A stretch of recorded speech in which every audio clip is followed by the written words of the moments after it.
La répartition de la richesse et de la pauvreté dans le monde. Dans le monde, les hommes sont globalement de plus en plus riches. Comment mesurer cette richesse? On utilise un premier outil, le produit intérieur brut, le PIB. Cet indicateur mesure la richesse produite par un pays en une année. Si on rapporte cette richesse au nombre d'habitants, on parle de PIB par habitant. Cet outil est très critiqué car il ne tient pas compte des conditions de vie de la population. Pour dépasser cette simple vision de la production de richesse, on utilise un autre outil de mesure, l'indice de développement humain, IDH. Il est mesuré entre 0 et 1 et permet de classer les pays selon leur niveau de développement. Plus un pays est proche de 1, plus il est dit développé. Plus il est proche de 0, plus il est considéré comme un pays parmi les moins avancés ou en développement. Cet indicateur tient compte de 3 éléments, le PIB par habitant, l'espérance de vie et le niveau d'instruction des populations. Cette combinaison permet d'évaluer si la richesse est investie pour améliorer les conditions de vie des habitants. L'espérance de vie, c'est la durée de vie moyenne. Si la richesse est investie dans le système de santé, les médecins, les hôpitaux, les vaccins, l'espérance de vie est longue.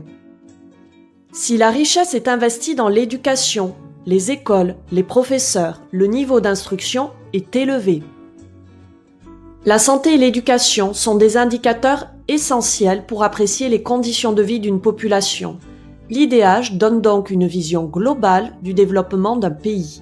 Mais cet outil est aussi critiquable car il suppose que les pays en développement sont en retard par rapport aux pays développés.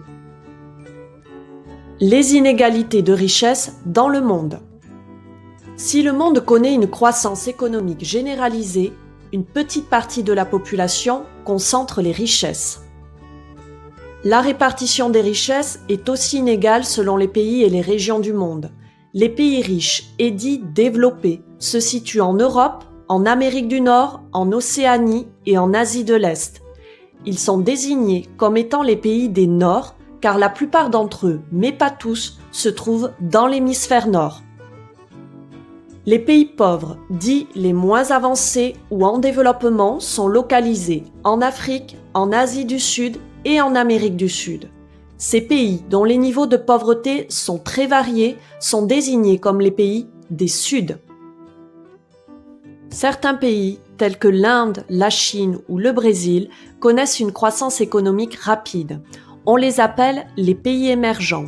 Cette catégorie remet en question la limite entre les pays des Nord et des Sud. Cette répartition des richesses à l'échelle mondiale cache une grande diversité de situations à l'intérieur des pays. La pauvreté touche davantage les campagnes que les villes, et plus souvent les femmes que les hommes. En ville aussi, la pauvreté existe, même dans les pays riches et dits développés, du fait du chômage et des emplois précaires.